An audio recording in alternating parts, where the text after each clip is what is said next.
Hi, this is YC, and I have another story for you in our series of scary or frightening stories. And as I said before, I invite you to share your scary stories with me. And I thought this would be fun for all of us to do.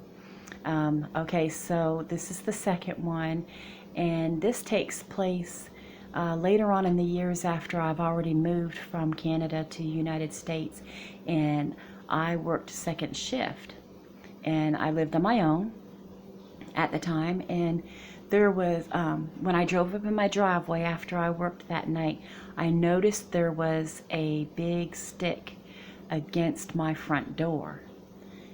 My front door was glass, and I thought, why would there be a great big stick, like somebody purposefully put it against the front door? I thought, that's strange. And then I thought, well, maybe it's just kids playing. So I got out of my car, I threw the stick off the porch, and I went inside.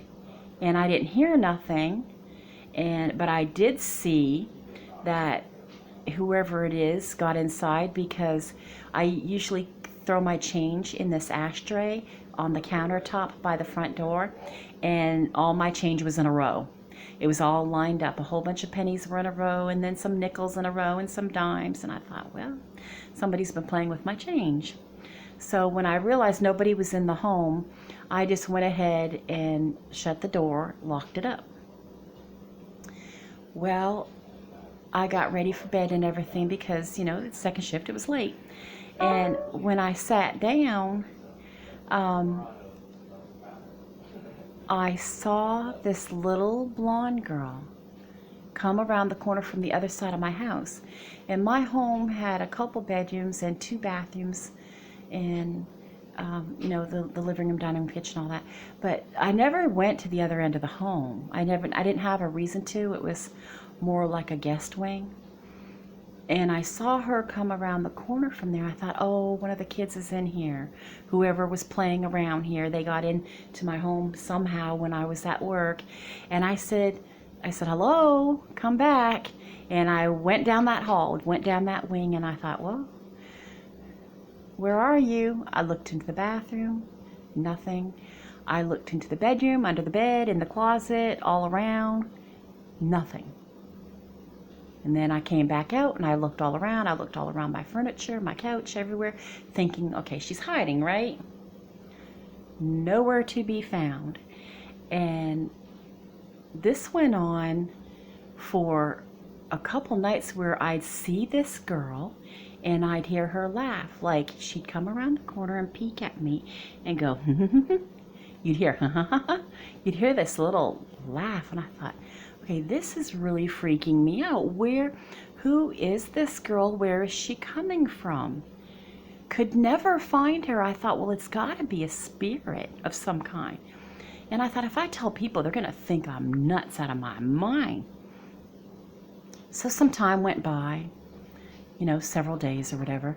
And my neighbor said, hey, YC, why don't you come over and play Trivial Pursuit with us tonight? And it was the Bible edition. And I thought, well, I went to Catholic school in Canada. I could do this. And I did. I was pretty good at it. I knew the quotes and everything in this game. And we had a lot of fun. And her daughter came into the room. And I won't say all their names because they may not want me to.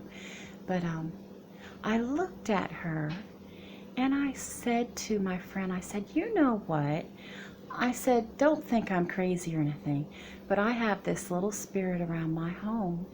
And she comes out and she laughs, and that's it. She doesn't cause any harm or anything. And I know you might think I'm crazy, but she looks a lot like your daughter. Well, I have to tell you, this poor lady, who I considered a friend, a neighbor, she went as white as a sheet. I mean, the blood just drained out of her face. And I said, my goodness, what is wrong? I'm not trying to scare you. And she says, no, it's not that. And I said, what is wrong. She said that her daughter had a twin who passed away at birth. Yeah. So I was like, oh boy. And that really makes you think, you know? And I never did see her again in my home, but I know it must have been her. I don't see any other reason who it might have been, or where they came from. That has got to be it.